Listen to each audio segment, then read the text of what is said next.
تقریباً رات کے 3 بجے سعدی کی آنکھ کھلی۔ اس نے ایک لمحے کو اپنے برابر سوئی لڑکی پر نظر ڈالی اور فوراً اپنا سر تھام لیا، جیسے کسی شدید پریشانی میں ہو۔ جو ہی اس کی نظر موبائل پر پڑی وہ جھٹکے سے اٹھا اور بے ساختہ سائڈ ٹیبل پر رکھا فون اٹھا لیا۔ لڑکی بھی نیند سے جاگ چکی تھی اور فکر مندی سے بولی، کیا ہوا سعدی، سب ٹھیک تو ہے نا؟ سعدی نے بغیر کسی جذبے کے اپنی جیب سے چند نوٹ نکالے اور بے رخی سے اس کے سامنے پھینک دیے۔ یہ لو اور یہاں سے چلی جاؤ۔ لڑکی نے تلملا کر نوٹوں کی طرف دیکھا، پھر سعدی کو گھورتے ہوئے بولی، یہ کیا طریقہ ہے سعدی، کب سدھرو گے تم؟ وہ بے نیازی سے شانے اچکاتے ہوئے بولا، یہی میرا طریقہ ہے، اب بکواس بند کرو اور دفع ہو جاؤ یہاں سے۔ اس کی آواز میں نہ کوئی نرمی تھی نہ پچھتاوا۔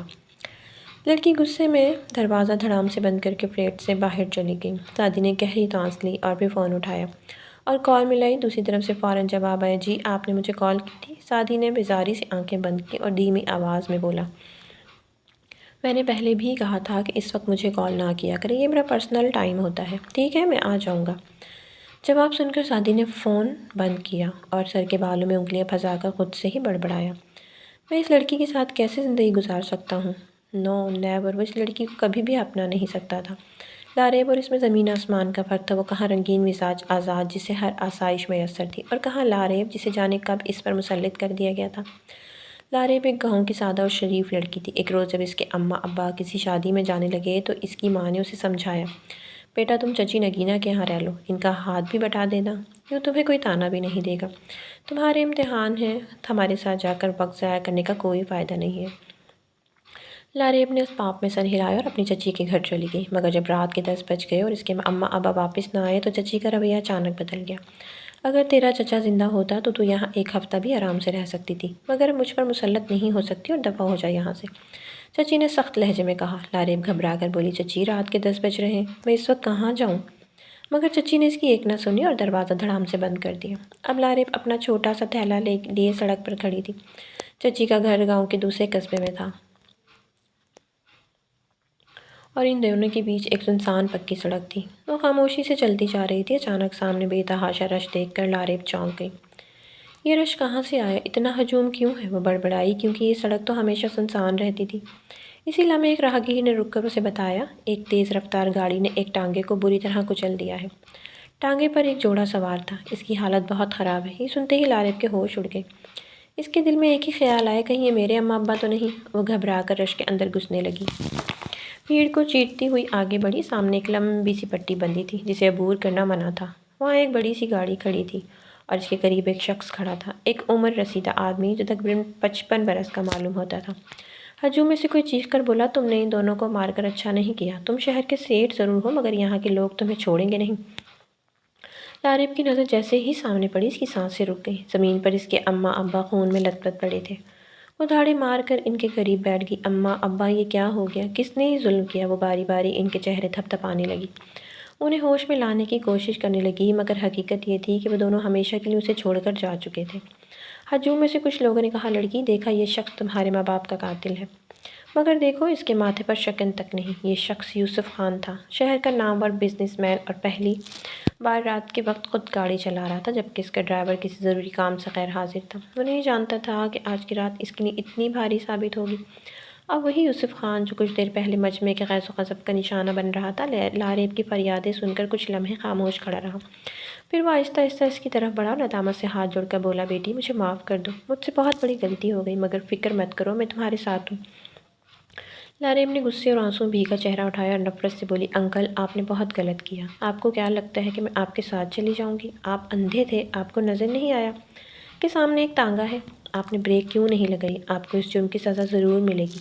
یوسف خان نے نرم لہجے میں سمجھانے کی کوشش کی، بیٹا تم جذباتی ہو کر فیصلہ کر رہی ہو۔ مگر بس لاریب نے دو ٹوک لہجے میں کہا، مجھے کچھ سننا نہیں۔ وہ بے بسی سے اپنے ماں باپ کے خون آلود جسموں کے قریب کھڑی تھی جبکہ آس پاس کے لوگ آپس میں سرگوشیاں کر رہے تھے۔ تبھی کچھ لوگوں نے اسے سمجھانا شروع کیا، دیکھو بیٹی، یوسف خان ایک بہت بڑا آدمی ہے، امیر ہے، اس کے ساتھ چلی جاؤ، تمہاری زندگی سنور جائے گی۔ لاریب نے ان کی باتوں پر غصے سے انہیں گھورا، مگر چند لوگوں نے زبردستی اسے گاڑی میں دھکیل دیا۔ وہ بے بس ہو گئی۔ گاڑی کا دروازہ بند ہوتے ہی لاریب کی آنکھوں میں آنسو ایک بار پھر سے بھر آئے۔ یوں یوسف خان لاریب کو لے کر اپنی حویلی آ گیا تھا۔ گڈ نائٹ مائی لو، کل رات ملاقات ہوگی، تمہارے ڈیڈ بھی آتے ہی ہوں گے، مجھے جانا چاہیے۔ جولیانا صوفے سے اٹھتے ہوئے نرمی سے بولی۔ سعدی نے فوراً اس کا ہاتھ تھام لیا۔ نہیں میرے ڈیڈ اتنی جلدی نہیں آئیں گے، اور تم ہمیشہ رات کو دیر سے کیوں جاتی ہو؟ کچھ دیر اور رک جاؤ نا، خمار آلود نظروں سے اسے دیکھتے ہوئے بولا۔ ارے نہیں، میرے گھر کا بھی تو کچھ سوچو۔ جولیانا نے شرارت سے آنکھ دبائی اور باہر نکل گئی۔ چند لمحے بعد گیٹ کے باہر ایک گاڑی آ کر رکی۔ سعدی چونک اٹھا۔ جیسے ہی اس کی نظر سامنے کے منظر پر پڑی وہ حیران رہ گیا۔ ڈیڈ، یہ لڑکی کون ہے؟ یہ آپ کے ساتھ کیا کر رہی ہے؟ سعدی نے الجھن بھرے لہجے میں پوچھا۔ یوسف خان نے ملازمہ کو اشارہ کیا۔ اسے لے جاؤ، اس کا کمرہ دکھاؤ اور ہر چیز سیٹ کرو، یہ اب یہیں رہے گی۔ یہ کیا کہہ رہے ہیں ڈیڈ؟ ہوش میں تو ہیں؟ ایک اور نئی ملازمہ رکھ لی ہے؟ پہلے ہی حویلی میں ملازموں کی کمی نہیں جو آپ نے ایک اور ہائر کر لی؟ سعدی نے حیرانی سے کہا۔ یوسف خان نے گہری سانس لی۔ یہ ملازمہ نہیں ہے، یہ ہمارے ساتھ رہے گی۔ کیا مطلب؟ آپ اسے اس گھر میں کیوں رکھ رہے ہیں؟ سعدی کی الجھن مزید بڑھ گئی۔ وہ مزید بولا کہ اگر ہم گھر میں ایک پالتو جانور بھی رکھیں تو لوگ سوال اٹھاتے ہیں کہ ہمارا کیا لگتا ہے، تو پھر یہ تو ایک جیتی جاگتی جوان لڑکی ہے، لوگ ہم پر انگلیاں اٹھائیں گے۔ سعدی پریشان ہو کر بولا۔ جب اس کے باپ نے کوئی جواب نہ دیا تو پھر سے بولا۔ ڈیڈ، یہ سب کیا ہو رہا ہے؟ آپ مجھ سے کچھ چھپا رہے ہیں؟ یوسف خان تھکے ہوئے انداز میں صوفے پر بیٹھ گیا اور سر تھام لیا۔ سعدی، مجھ سے ایک بہت بڑی غلطی ہو گئی ہے۔ اگر وہ غلطی چھپی ہوتی تو شاید بچ سکتا تھا، مگر سارے شہر نے مجھے وہ غلطی کرتے ہوئے دیکھ لیا ہے۔ سعدی چونک گیا۔ کیسی غلطی ڈیڈ؟ یوسف خان نے ندامت سے سر جھکایا اور آہستہ آہستہ بتایا۔ رات کے وقت میں تیز گاڑی چلا رہا تھا اور نشے میں تھا۔ سعدی، میں فون پر ٹائپ کر رہا تھا اور میری توجہ سڑک پر نہیں تھی۔ تبھی میری گاڑی ایک ٹانگے سے ٹکرا گئی۔ ٹانگے میں جو لوگ سوار تھے وہ اس لڑکی کے ماں باپ تھے۔ ڈیڈ، یہ آپ نے کیا کر دیا؟ سعدی نے حیرت اور خوف سے کہا۔ اور پھر آپ اسی لڑکی کو گھر لے آئے؟ آپ خود مصیبت کو اپنے سر پر لے آئے ہیں۔ پتہ ہے نا اب کیا ہوگا؟ اس لڑکی کو جلدی سے جلدی یہاں سے نکال دیں۔ یوسف خان نے گہری سانس لے کر سعدی کی طرف دیکھا۔ نہیں سعدی، ایسا نہیں کر سکتے۔ اگر ہم نے اسے نکالا تو لوگ ہم پر سوال اٹھائیں گے، اور یاد رکھو الیکشن میں صرف 1 مہینہ باقی ہے۔ سعدی نے طنزیہ مسکراہٹ کے ساتھ کہا۔ تو پھر کیا چاہتے ہیں آپ؟ یہ لڑکی سارا دن ہمارے گھر میں رہے؟ آپ کو کیا لگتا ہے یہ پیچھے ہٹنے والی ہے؟ باہر سے معصوم لگ رہی ہے مگر اندر ہی اندر منصوبے بنا رہی ہوگی۔ یوسف خان نے سعدی کی طرف دیکھا اور دھیمے مگر مضبوط لہجے میں کہا۔ تو پھر تم اس سے نکاح کر لو۔ یہ جملہ سنتے ہی سعدی کے 14 طبق روشن ہو گئے۔ یہ آپ کیا کہہ رہے ہیں ڈیڈ؟ ہوش میں تو ہیں؟ آپ کیسی فضول بات کر رہے ہیں؟ میں اس سے نکاح کیوں کروں؟ یوسف خان نے سیدھا ہوتے ہوئے کہا۔ کیونکہ سعدی، الیکشن سر پر ہے اور سب کو پتہ ہے کہ میں نے گناہ کیا ہے۔ میں اس کی باپ کی عمر کا ہوں، میں اس سے نکاح نہیں کر سکتا، مگر تمہارا نکاح تو کروا سکتا ہوں نا۔ یوسف خان کے الفاظ نے سعدی کے پیروں تلے سے زمین کھینچ لی۔ تم زیادہ مت سوچو، یہ نکاح محض الیکشن تک رہے گا، اس کے بعد بے شک اسے چھوڑ دینا۔ یوسف خان نے شفقت سے کہا۔ سعدی الجھن میں پڑ گیا۔ ٹھیک ہے، میں فی الحال ویکیشنز پر جا رہا ہوں، مگر پہلے یہ فارمیلٹیز پوری کر لیں تاکہ میں سکون سے ویکیشنز پر جا سکوں۔ لیکن ایک بات یاد رکھیں، یہ لڑکی مجھے حویلی میں نظر نہیں آنی چاہیے۔ وہاں بیک کوارٹرز میں اسے وہیں رکھو، بہتر ہوگا۔ یہ کہہ کر سعدی اپنے کمرے میں چلا گیا۔ اسے کسی چیز سے کوئی فرق نہیں پڑتا تھا، کیونکہ بنا اس نکاح کے بھی اس کی زندگی مزے میں چل رہی تھی۔ دیکھو تم یہاں کیوں آئی ہو؟ تمہیں پتہ ہے نا یہ لوگ بہت برے ہیں۔ ملازم نے دروازہ بند کرتے ہوئے لارب کو سمجھانے کی کوشش کی۔ لارب مسلسل آنسو بہا رہی تھی۔ تو کیا تم میرا ایک کام کر سکتی ہو؟ اس نے بے چینی سے ملازمہ کا ہاتھ پکڑ کر کہا۔ ہاں کیوں نہیں؟ ملازمہ نے ہمدردی سے پوچھا۔ کسی بھی طریقے سے میری کتابیں لا دو، کسی سے بھی کرائے پر ہی صحیح، بس کتابیں منگوا دو۔ میرے پاس ابھی پیسے نہیں ہیں، لیکن آ جائیں گے تو تمہیں دے دوں گی۔ ملازمہ نے نرمی سے اس کے سر پر ہاتھ پھیرا۔ ٹھیک ہے، میں دیکھتی ہوں، یہ کہہ کر وہ چلی گئی۔ لارب نے فیصلہ کر لیا تھا کہ وہ یوں ان دونوں باپ بیٹوں کو چین سے جینے نہیں دے گی۔ نکاح کا پیغام اسے مل چکا تھا۔ یوسف خان نے اسے بلوا کر کہا تھا، جو تمہارے ساتھ برا ہوا ہے اس کی تلافی کے لیے میں چاہتا ہوں کہ تمہارا نکاح میرے بیٹے سے ہو جائے۔ لارب سوچ میں پڑ گئی۔ اگر میں اس گھر میں ایسے ہی رہی تو میری کوئی شناخت نہیں ہوگی۔ نکاح کے بعد میں ہر عمل کھل کر سکتی ہوں۔ اس نے گہری سانس دل پختہ لہجے میں کہا۔ ٹھیک ہے، میں نکاح کے لیے تیار ہوں۔ یوسف خان کے چہرے پر ایک لمحے کے لیے حیرت کے آثار ابھرے۔ کیا تم واقعی راضی ہو؟ جب سعدی کو یہ خبر ملی تو وہ غصے سے ببھر گیا۔ یہ لڑکی نکاح کے لیے فوراً راضی ہو گئی، اس کا مطلب ہے کہ یہ ایک نمبر کی گولڈ ڈگر ہے، ہماری دولت دیکھ کر پاگل ہو گئی ہے۔ اس نے اپنے مرے ہوئے ماں باپ کا بھی خیال نہیں کیا۔ میں نے آپ سے کہا تھا نا ڈیڈ کہ اسے گھر میں مت آنے دیں۔ یہ ساری غریب لڑکیاں ایک جیسی ہوتی ہیں، بس پیسہ دے کر فدا ہو جاتی ہیں۔ سعدی نفرت بھری نظروں سے لارب کی طرف دیکھ کر بولا۔ یوسف خان نے بیٹے کو سخت لہجے میں سمجھایا۔ تمہیں صرف نکاح کی فارمیلٹی پوری کرنی ہے۔ میں تمہیں واقعی نکاح کرنے کو کہہ رہا ہوں۔ اور یوں کچھ ہی دیر بعد سعدی اور لارب کا نکاح ہو چکا تھا۔ جیسے ہی نکاح ہوا کچھ وقت گزرا تھا کہ 3-4 لوگ یوسف خان کو مبارکباد دینے کے لیے آ گئے۔ یہ سب اس کی پارٹی کے ہی لوگ تھے۔ یہ لوگ یہاں کس نے بلائے؟ سعدی نے غصے سے کہا۔ ڈیڈ، میں اسے نہیں چھوڑوں گا۔ جس نے انہیں یہاں بلایا ہے۔ یوسف خان نے لاپرواہی سے کندھے اچکائے۔ مجھے کیا معلوم، بس تم ریلیکس رہو، میں ان سے مل کر آتا ہوں۔ وہیں دوسری طرف وہی ملازمہ جو کچھ دیر پہلے کھانا لگا رہی تھی اچانک چونک گئی۔ اوہ، یہ میں نے تو 3 دن پہلے پارٹی کے چند بندوں کو بتایا تھا، اور دل ہی دل میں سوچ کر گھبرا گئی۔ سعدی سگریٹ کے کش لے رہا تھا اور جیسے ہی یوسف خان اسے قریب آیا وہ سنجیدہ لہجے میں بولا، سعدی، وہ لوگ تمہاری ہونے والی دلہن یعنی لاریب سے ملنا چاہتے ہیں۔ ایسا کرو، اسے لے کر اپنے کمرے میں چلے جاؤ۔ تمہیں پتہ ہے نا کہ اگر انکار کیا تو میڈیا میں بات کو اتنا اچھال دیں گے کہ ہماری بدنامی ہو جائے گی۔ سعدی نے غصے سے سگریٹ زمین پر پھینکا اور پیر سے مسل دیا۔ ڈیڈ، یہ سب کچھ آپ کی وجہ سے ہو رہا ہے۔ گناہ آپ نے کیا تھا مگر سزا مجھے کیوں مل رہی ہے؟ میری زندگی جہنم بن رہی ہے، وہ دھاڑتا ہوا بولا۔ یوسف خان نے سرد لہجے میں کہا، تم بھی دودھ کے دھلے نہیں ہو سعدی، جتنے تمہارے گناہ میں نے چھپائے ہیں تم ساری زندگی بھی احسان نہیں اتار سکتے۔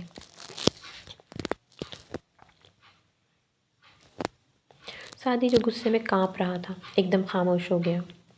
وہ جانتا تھا کہ اس کے پاس اب اور کوئی چارہ نہیں بچا۔ کچھ دیر بعد لاریب کمرے میں بیٹھی تھی۔ نکاح کو کچھ ہی دیر ہوئی تھی کہ اچانک دروازہ دھڑام سے کھلا۔ جیسے ہی سعدی اندر آیا وہ گھبرا کر کھڑی ہو گئی۔ آپ اب یہاں کیا کر رہے ہیں؟ اس نے لرزتی آواز میں کہا۔ سعدی جو اس کے خوف اور جھجک کو محسوس کر رہا تھا ایک پل کے لیے سب کچھ بھول گیا۔ مجھے تو یہیں آنا تھا کیونکہ میرا نکاح جس سے ہوا ہے وہ لڑکی یہی ہے۔ یعنی تم یہاں ہو لاریب؟ وہ آہستہ آہستہ اس کی طرف بڑھا۔ لاریب پیچھے ہٹنے لگی۔ یہ مت بھولیں کہ یہ نکاح صرف آپ کے باپ کی زبردستی کی وجہ سے ہوا ہے تاکہ ان کا گناہ چھپ سکے، اور ہاں، میں اس گناہ کو کبھی دبنے نہیں دوں گی، میں انصاف حاصل کر کے رہوں گی، وہ دو ٹوک لہجے میں بولی۔ سعدی نے غصے میں آ کر اس کی کلائی پکڑی اور جھٹکے سے قریب کر کے بولا، خبردار جو ہمارے خلاف جانے کی کوشش بھی کی، چپ چاپ میرے ساتھ آؤ میرے کمرے میں۔ کیوں، آپ کیا کرنا چاہتے ہیں؟ لاریب نے خود کو چھڑوانے کی کوشش کی۔ یہ نکاح محض ایک فارمیلٹی ہے جو میرے باپ نے زبردستی کروایا، مگر تمہیں اس کے مطابق ہی چلنا ہوگا، سعدی نے سخت لہجے میں کہا، مگر اس پر لاریب کی کسی بات کا کوئی اثر نہیں ہو رہا تھا۔ وہ اسے زبردستی اپنے کمرے میں لے آیا اور دھمکی دی، دیکھو تمہارے ماں باپ کی جان تو میرے ڈیڈ نے لے لی، لیکن اگر تم نے کوئی الٹی سیدھی حرکت کی تو تمہاری جان بھی میرے ہاتھوں سے جائے گی۔ اب تمہیں اندازہ ہو گیا ہوگا کہ ہم کتنے خطرناک لوگ ہیں۔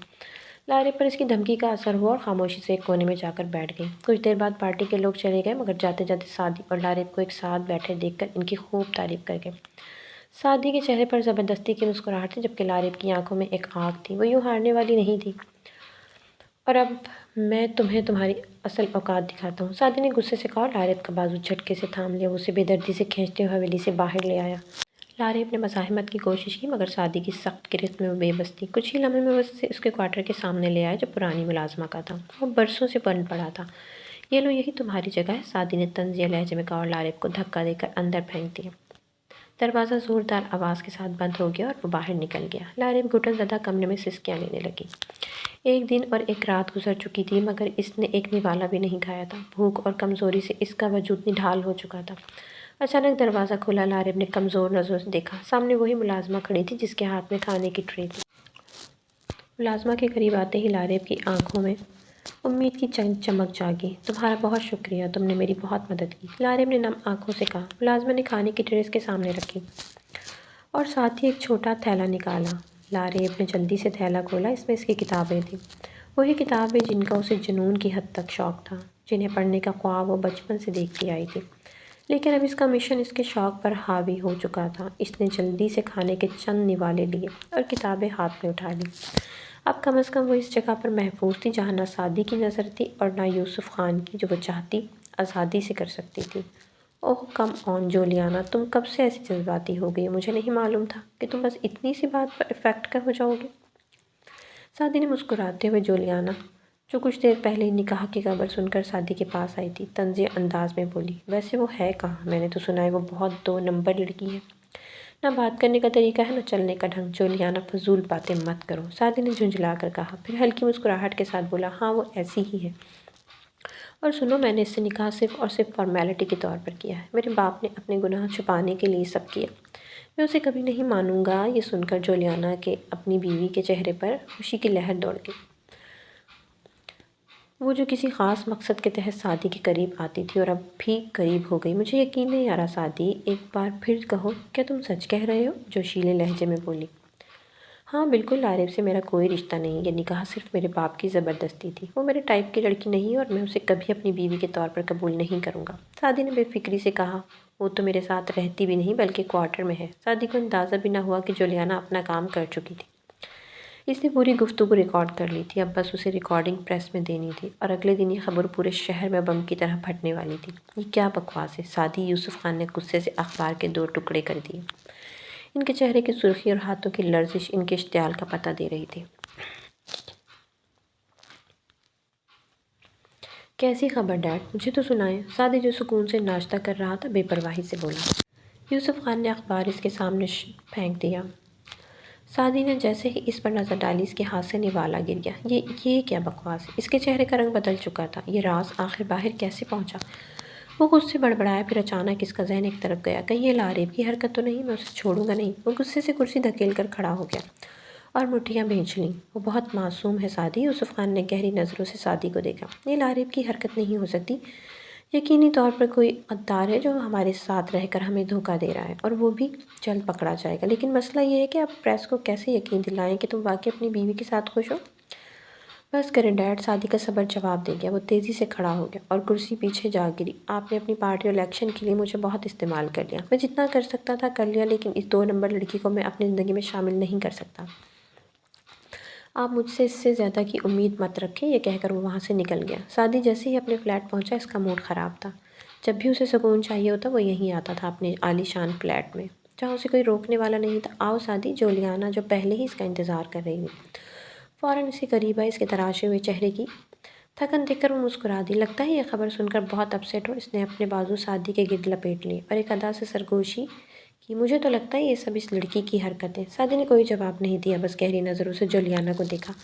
کہیں وہ تم سے محبت تو نہیں کرنے لگی؟ جولیانا نے زہر خند مسکراہٹ کے ساتھ کہا۔ میرے خیال میں وہ تمہارے پیسوں سے محبت کرتی ہے، اسی لیے تمہیں حاصل کرنا چاہتی ہے، تبھی تو ایسی خبریں چھپا رہی ہے۔ سعدی کا چہرہ مزید سخت ہو گیا۔ وہ دیکھنے میں معصوم لگتی ہے مگر اندر سے بہت چالاک ہے۔ جولیانا نے آہستہ سے اس کے قریب اور اس کے کان میں زہر گھول دیا۔ سعدی نے گہرا سانس لیا اور دل ہی دل میں فیصلہ کر لیا، لاریب کو سبق سکھانا ہوگا۔ رات کے 3 بجے فون کی گھنٹی بجی۔ سعدی نے غصے سے موبائل اٹھایا۔ اسکرین پر یوسف خان کا نمبر جھلک رہا تھا۔ ڈیڈ، میں نے کہا تھا نا، اس نے سخت لہجے میں کہا۔ میں اس لڑکی کو قبول نہیں کر سکتا، مجھے اس سے کوئی لینا دینا نہیں۔ آپ مجھ سے یہ سب کیوں کروا رہے ہیں؟ یوسف خان کی بات سن کر سعدی کو لگا جیسے زمین اس کے قدموں تلے سے کھسک گئی ہو۔ جولیانا، اس نے بے یقینی سے دہرایا۔ ہاں وہی جس پر تم اندھا اعتماد کرتے رہے، جسے تم نے ہمیشہ اپنی گرل فرینڈ سمجھا، وہی تمہاری سب سے بڑی دشمن نکلی۔ یوسف خان کی آواز میں سختی تھی۔ سعدی نے پلٹ کر دیکھا، جولیانا اس کے بستر پر گہری نیند میں سو رہی تھی، بے فکری سے جیسے کچھ ہوا ہی نہ ہو۔ غصے سے بھرا سعدی آگے بڑھا، جیب سے چند نوٹ نکالے اور بے دردی سے قریب پھینک دیے۔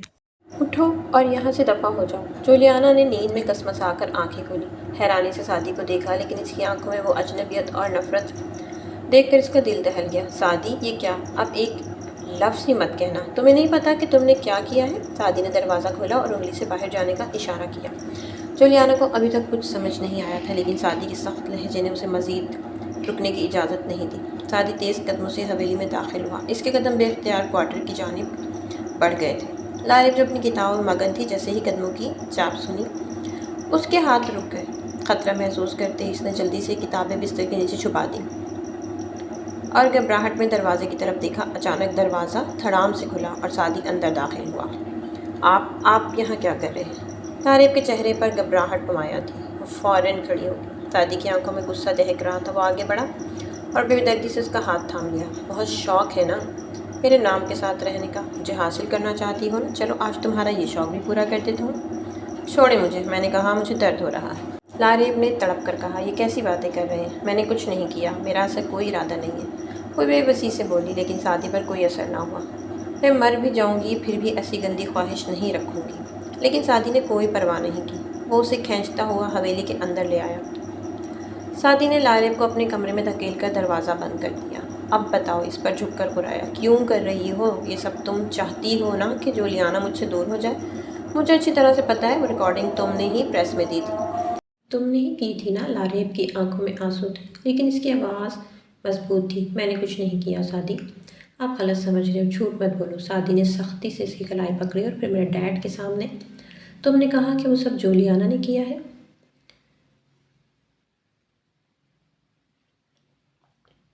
کیونکہ سچ یہی تھا، لاریب نے آنکھوں میں آنکھیں ڈال کر کہا۔ اور تم چاہے کچھ بھی کر لو، سچ کو نہیں بدل سکتے۔ بتاؤ کیوں کر رہی ہو تم یہ سب؟ سعدی نے غصے سے لاریب کے بالوں کو پیچھے سے مٹھی میں جکڑ کر اسے جھنجھوڑا۔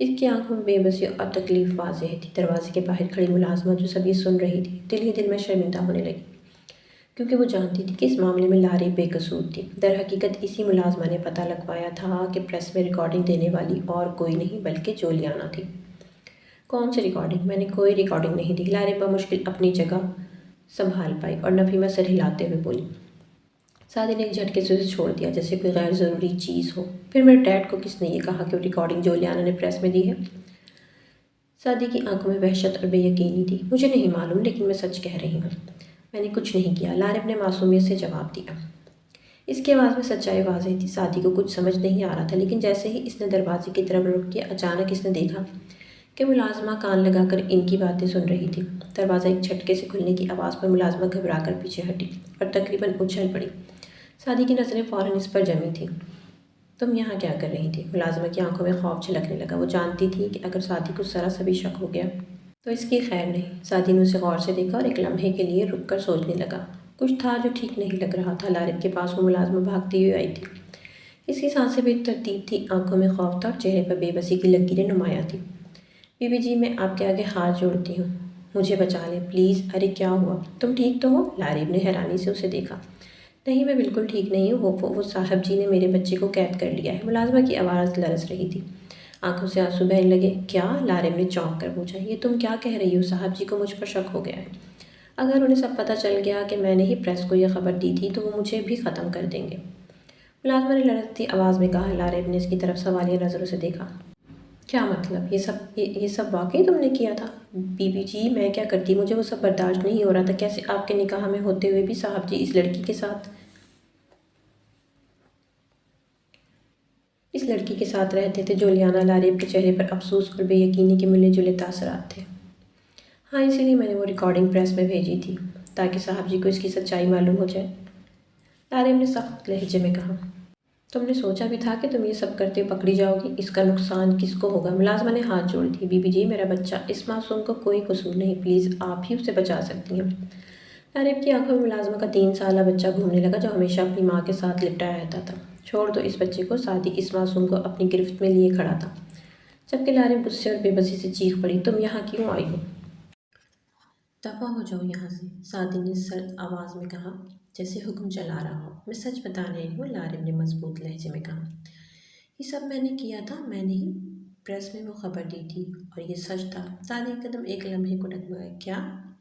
ہاں، جولیانا کو میں نے نہیں پھنسایا تھا، وہ سچ میں قصوروار تھی، لیکن اس بچے کو مت ستاؤ، اس کا کوئی قصور نہیں۔ سعدی نے حیرت، غصے اور الجھن کے یہاں ملے جلے تاثرات کے ساتھ لاریب کو دیکھا، پھر ایک جھٹکے سے بچے کو چھوڑ دیا۔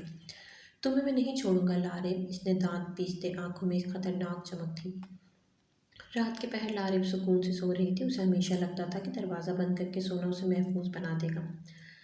وہ نہیں جانتی تھی کہ یہ حویلی کس کی ہے، کہ یہاں کا اصل مالک کون ہے۔ سعدی یوسف، جس کے پاس ہر کمرے کی چابیاں موجود تھی، وہ انتظار کر رہا تھا۔ رات کے 3:30 بجے اس نے کلائی پر بندھی گھڑی دیکھی، مسکرایا اور بڑبڑایا۔ اب وقت آ گیا لاریب، زندگی کا ایسا سبق ہوگا جو تم کبھی نہیں بھول پاؤ گی۔ وہ بستر سے اترا، جیب سے چابیاں نکالی اور دھیرے سے حویلی کے دروازے کی طرف بڑھ گیا۔ سعدی کی نظر لاریب پر پڑی تھی جو سکون کی نیند سو رہی تھی، لیکن اگلے ہی پل اس کی نظر ٹیبل پر پڑی جہاں پر کتابوں کا ایک ڈھیر تھا۔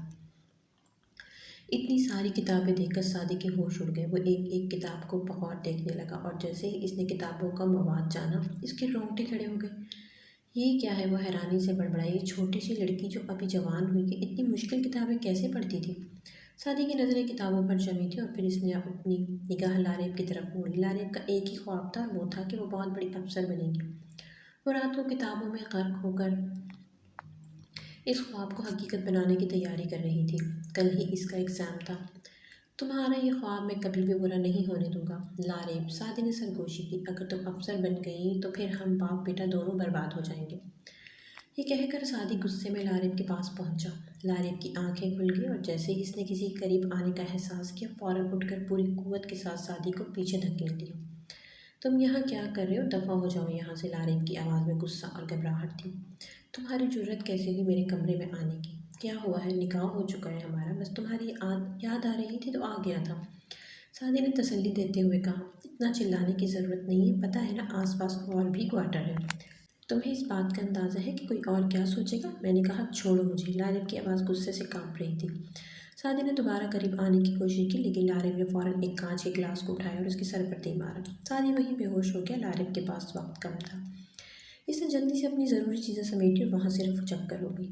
وہ بھاگتے بھاگتے تھک چکی تھی، سانس تیزی سے پھول رہا تھا لیکن اس کا دل بے چین تھا۔ پھر اچانک دور کہیں ایک جھونپڑی نظر آئی۔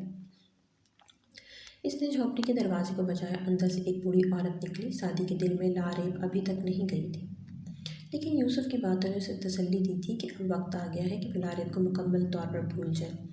دیکھو ہمیں ایک پوائنٹ مل گیا ہے، یوسف نے اپنے بیٹے سے کہا۔ لڑکی خود بھاگ گئی ہے، اس سے ہمارے اچھے پوائنٹس بڑھ جائیں گے۔ اب ہمیں لوگوں کی نظر میں اچھے بننے کا موقع ملا ہے۔ سعدی نے یہ بات تسلیم کی اور اس نے فیصلہ کیا کہ وہ لارب کو اپنی زندگی سے نکال کر کبھی واپس نہیں سوچے گا۔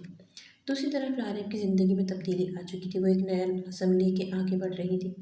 اس کی زندگی کی سب سے بڑی مددگار وہ بوڑھی عورت بن چکی تھی جو اسے پڑھانے میں رہنمائی فراہم کرتی تھی اور اس کے لیے کھانا بھی لے آتی تھی۔ اس کی محنت اور عزم کے باعث اس کے پیپرز بہت اچھے ہوئے اور وہ بہت جلد ایک بڑی افسر بن گئی۔ لارب نے اپنا انتقام لے لیا تھا۔ اس نے فیصلہ کیا کہ وہ یوسف خان اور سعدی یوسف خان کو زمین میں ملا کر رہے گی۔ اس نے ان دونوں پر کیس کر دیا جو کئی سال تک اپنی سیاست کے ذریعے حکومت کر رہے تھے اور اپنی فتح کو اپنی تقدیر سمجھ رہے تھے۔ لیکن جیسے ہی ان دونوں کو اس خبر کا پتہ چلا، ان کے پیروں تلے زمین نکل گئی۔ ڈیڈ، وہ لڑکی پھر سے ہماری زندگی میں آ گئی۔ سعدی کی آواز میں خوف تھا۔ یوسف نے فوراً سعدی کو سمجھایا۔ میں نے تم سے کہا تھا نا کہ اسے قابو میں رکھو۔ تم نے تو اسے حویلی سے نکال دیا تھا۔ اگر وہ حویلی میں ہوتی تو کبھی بھی ہم پہ یہ وار نہ کرتی۔ سعدی، میں کہتا ہوں تم فوراً اسے واپس لے آؤ ورنہ ہم دونوں جیل میں ہوں گے۔ یوسف کی آواز میں غصہ تھا لیکن سعدی کو لارب کو دوبارہ لینے جانا مشکل لگ رہا تھا۔ پھر بھی اپنے باپ کی باتوں پر مجبور ہو کر وہ پولیس اسٹیشن واپس گیا۔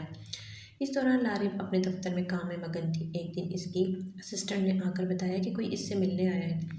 میم، آپ سے کوئی ملنے آیا ہے، اسسٹنٹ نے کہا۔ لارب نے بغیر اوپر دیکھے کہا انہیں اندر بھیج دو۔ کچھ دیر بعد اسسٹنٹ واپس آئی اور کہا وہ اندر نہیں آنا چاہتے، وہ کہہ رہے ہیں کہ آپ باہر آ کر ملیں۔ لارب نے لاپرواہی سے جواب دیا، میں باہر جا کر کسی سے نہیں ملتی، جو مجھ سے ملنا چاہتا ہے وہ میرے پاس آتا ہے، جس کو مجھ سے مطلب نہیں وہ جا سکتا ہے۔ لارب ابھی بھی اپنے کام میں مگن تھی کہ دروازہ آہستہ سے کھلا۔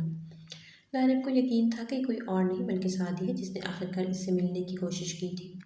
اسی لیے تو اس نے نظر اٹھا کر بھی سامنے نہیں دیکھا تھا بلکہ فوراً بولی، مجھے پتا تھا تم ضرور آؤ گے، میں نے 2 سال اس وقت کا انتظار کیا تھا۔ کیا ہوا، تم ڈر گئے؟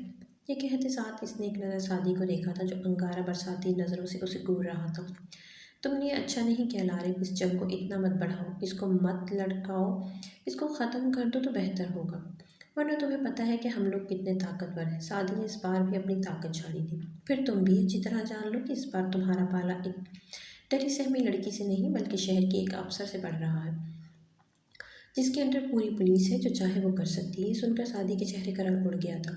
کیا چاہتی ہو تم، مجھے بتاؤ۔ تبھی وہ فوراً بولی، تمہیں یاد ہوگا سعدی، تمہارے باپ نے گناہ کیا ہے، مجھے اس گناہ کی سزا اسے دینی ہے، مجھے انصاف چاہیے۔ جب سعدی نے کہا تو پھر تمہارا مجھ سے کیا مطلب ہے، تم میرے پیچھے کیوں پڑی ہو؟ وہ تو میرے باپ نے گناہ کیا تھا، تم اسے سزا دو نا، مجھے کیوں بیچ میں لا رہی ہو؟ تو یہ سن کر وہ پہلے تو خاموش ہو گئی تھی، پھر کہا ٹھیک ہے، تم خود اپنے باپ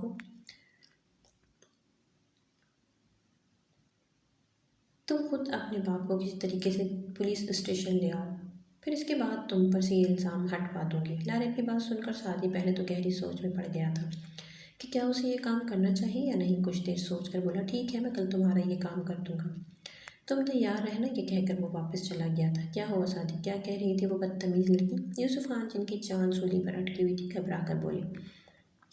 سعدی نے فوراً بولا، دراصل وہ کہہ رہی تھی کہ اگر آپ کو یہ الزام ہٹوانا ہے تو کل آپ کو اس سے ملنا پڑے گا۔ سعدی یوسف خان سے نظر چراتے ہوئے کہا اور وہاں سے اپنے کمرے میں چلا گیا تھا۔ کیا اسے اپنے باپ کو دھوکہ دینا چاہیے یا نہیں، وہ گہری سوچ میں پڑ گیا تھا۔ سیاست کی زندگی میں کوئی کسی کا باپ یا بیٹا نہیں ہوتا، بس ہر کوئی اپنے مفاد کے لیے ہی سوچتا ہے۔ تو سعدی یوسف، تم بھی اپنے مفاد کے لیے سوچو۔ سامنے آئینے پر اس کا ایک عکس دکھا تھا۔ اگلے پل اچانک سے ایک اور عکس نمودار ہوا۔ نہیں نہیں سعدی، تمہارا باپ ہے، تمہیں پیدا کرنے والا ہے، ایسے بھلا تم مجھے دھوکہ کیسے دے سکتے ہو؟ اتنی دیر میں دوسرا آیا، بولا، نہیں سعدی، تمہیں نہیں پتا، تم اپنے باپ کے گناہ کی وجہ سے دونوں پھنس رہے ہو۔ تم کیوں اس میں پھنسو، تمہارے باپ نے گناہ کیا ہے نا۔ اس وقت نشانہ کرتا دھیان سے گاڑی چلاتا اس نے بھی تو اس بیچاری لڑکی کے ماں باپ کو جان سے مارا ہے، اس کی سزا تو بنتی ہے نا، اس میں تمہارا کوئی قصور نہیں ہے، تمہیں کوئی سزا بھی نہیں ملے گی۔ سعدی نے آنکھیں بند کر لی تھی، گہری سانس لینے لگا۔ جب بے چینی اور بھی زیادہ بڑھنے لگی تو سگریٹ نکال کر اس کے کش لے کر اندھیرے کمرے میں دھواں اڑانے لگا تھا۔ وہ ایک کے بعد ایک سیکنڈ کے پھونکے مار رہا تھا، اسے سمجھ نہیں آ رہا تھا کہ کیا کرے۔ پھر اس نے ایک سخت فیصلہ کر ہی لیا۔ اس نے یہ بھی تو سوچا تھا کہ اگر وہ اپنے باپ کو کل لے جائے گا تو پھر ساری سیاست اس کے نام ہو جائے گی، سب کو پتہ چل جائے گا کہ اس کے باپ نے ایک معصوم لڑکی کے معصوم ماں باپ کو مارا ہے، اور سارے لوگ اس کے باپ کے خلاف ہو جائیں گے اور پھر وہ اس شہر پر اپنی سیاست کرے گا۔ یہ سوچتے ساتھ ہی وہ گہری نیند میں چلا گیا۔ یوسف خان نے جیسے ہی اپنے بیٹے کو خود سے دور جاتے ہوئے دیکھا تو فوراً بولا، کیا ہوا ہے سعدی، تم کیوں وہاں جا رہے ہو؟ کیا تم نے اپنا الزام ہٹوا لیا؟ سعدی بولا، ڈیڈ شاید بھول رہے ہیں، یہ گناہ آپ نے کیا تھا، اب وقت آ گیا ہے اس گناہ کی سزا آپ کو ملنے کا۔ یہ تم کیا کہہ رہے ہو سعدی، مجھے دھوکہ کیسے دے سکتے ہو؟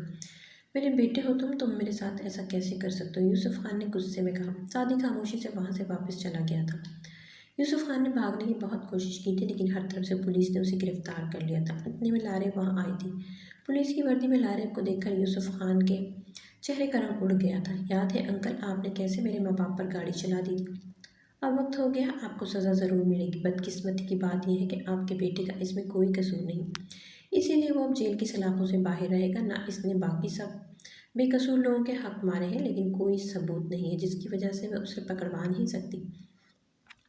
یہ کہتے ہوئے لارے نے یوسف خان کو جیل میں ڈال دیا تھا۔ میں نے سنا ہے تم نے ابھی تک مجھے طلاق نہیں دی، مجھے تو لگا تھا تم مجھے چھوڑ چکے ہوگے، مجھے طلاق دے دو۔ لارے یہاں حویلی میں پھر سے آئی تھی، وہ سعدی سے ملنے آئی تھی۔ اسے پتہ چلا تھا کہ وہ ابھی بھی اس کی بیوی ہے کیونکہ خبروں پر یہی چل رہا تھا، اور تو اور سعدی نے سب کے سامنے اس بات کا اعتراف کیا تھا کہ اس نے ابھی تک اسے طلاق نہیں دی۔ تم کیوں چاہتی ہو کہ میں تمہیں طلاق دے دوں؟ سعدی نے فوراً بولا، کیونکہ میں کسی اور سے محبت کرتی ہوں اور میں اسے اب اور انتظار نہیں کروا سکتی، مجھے اس سے شادی کرنی، بہتر یہی کہ تم مجھے طلاق دے دو۔ سعدی نے یہ بات سنی تو فوراً سخت ہو گیا تھا۔ ایک نظر لارے کو دیکھنے لگا تھا جو بالکل غصے میں آ کر اس کے سامنے بیٹھی تھی۔ کیا ہوا، ایسے کیوں دیکھ رہے ہو؟ طلاق نہ دی تو پھر تم پر کیس کر دوں گی، لارے نے تیز آواز میں کہا۔ سعدی اس کی بات سن کر ڈر گیا تھا۔ اس عرصے میں اگر کسی نے لارب کا ساتھ دیا تھا تو وہ کوئی اور نہیں بلکہ اس بوڑھی ماں کا وہ بیٹا تھا جو کہ دوسرے شہر میں پڑھائی کر رہا تھا۔ بلاج لارب سے 3 سال بڑا تھا اور اس نے ہمیشہ لارب کی پڑھائی میں مدد کی تھی۔ اس کے بعد جب لارب کی جاب لگ گئی تو بلاج اب بھی اس کی مدد کرتا تھا۔ لارب اس وقت اپنے مستقبل میں ہی مصروف تھی، پڑھائی کے علاوہ اسے کچھ نظر نہیں آ رہا تھا۔ وہ بلاج تھا جو اپنی بوڑھی ماں کے ساتھ جھونپڑی میں رہتا تھا۔ ایک دن بلاج جیسے ہی واپس جھونپڑی میں آیا اسے کچھ عجیب سی تبدیلی نظر آئی۔ دروازہ بند تھا اور اس کی بوڑھی ماں دروازے کے پاس کھڑی تھی، جو اب عام طور پر اس کے آنے سے پہلے اس کا انتظار کرتی تھی۔ یہ دیکھ کر وہ تھوڑا مشکوک ہوا اور جب اندر جا کر اس حسین و جمیل لڑکی کو دیکھا تو فوراً اپنی ماں سے پوچھا، اماں یہ کون ہے؟ اس کی ماں نے ساری بات بتا دی تھی اور یوں دونوں کی دوستی ہو گئی تھی۔ وہ بوڑھی ماں جب بھی اپنے بیٹے کو دیکھتی بلاج کو محبت بھری نظروں سے دیکھتی تھی۔ اس کی آنکھوں میں وہ محبت تھی جو صرف ماں کی ہوتی ہے۔ وہ کبھی بھی غلط فیصلے نہیں کر سکتی تھی اور اس نے صحیح پرکھا تھا کہ اس کا بیٹا لارب سے محبت کرنے لگا ہے۔ تب ایک دن اس نے بلاج سے کہا، تم اگر اس سے محبت کرتے ہو تو اسے کیوں نہیں بتا دیتے کہ تمہیں اس سے محبت ہے؟ بلاج بولا، نہیں اماں، اس کا اپنا خواب ہے، وہ اپنا خواب پورا کرنا چاہتی ہے۔ اگر میں نے اسے بیچ میں تنگ کیا یا اپنے جذبات کا اظہار کیا تو وہ بھی اپنے خواب پر فوکس نہیں کر سکے گی۔ میں بھی اسے کچھ وقت دینا چاہتا تھا اور جیسے ہی وہ اپنا خواب پورا کرے گی میں اس سے اپنے دل کی بات کہہ دوں گا۔ 3 سال انتظار کرنے کے بعد جیسے ہی لارب افسر بن گئی بلاج نے اسے فوراً سے کہہ دیا کہ وہ اس سے محبت کرتا ہے۔ یہ سن کر لارب کی ایک دم مانند پڑ گئی۔ بلاج کو ایسا لگا جیسے لارب کو اس کا یوں اظہار محبت کرنا پسند نہیں آیا، لیکن لارب نے اسے سمجھایا، دراصل بات یہ کہ میں کسی کے نکاح میں ہوں جس نے مجھے ابھی تک طلاق نہیں دی، کیا تم مجھے قبول کر پاؤ گے؟ بلاج نے یہ بات سنی اور اس سے پہلے ہی اسے پتہ تھا کہ لارب اس سے اسدًا سعدی یوسف کی منکوحہ ہے۔ تب اس نے کہا، مجھے تم کسی بھی حال میں قبول ہو۔ لارب نے ایک آخری امید کے ساتھ سعدی کے پاس جا کر اس سے طلاق لینے کی کوشش کی تھی۔ اس نے سعدی کو دھمکایا تھا وہ اسے طلاق دے دے، لیکن ابھی تک 3 دن گزر چکے تھے۔ آخرکار تیسرے دن اس نے حویلی میں پولیس بھیج دی تھی اور پھر چند ہی عرصے بعد لارب کو یہ خبر ملی کہ سعدی نے اسے آزاد کر دیا ہے۔ آج پہلی بار لارب کو ایسا لگا تھا جیسے اس نے آزاد فضا میں سانس لیا ہو، اس کی زندگی کی سب گم شدہ خوشیاں واپس آ گئی ہوں۔ پھر کچھ ہی عرصے بعد بلاج نے لارب کو اپنا نام دیا۔ اس نے لارب کو وہ عزت دی جو وہ اپنی محنت اور عزم کی وجہ سے حقدار تھی۔ یہ واحد مرد تھا جس نے لارین کو اس کے عہدے کی وجہ سے نہیں بلکہ اس کی کردار اور جد و جہد کی قدر کرتے ہوئے اسے اپنایا تھا۔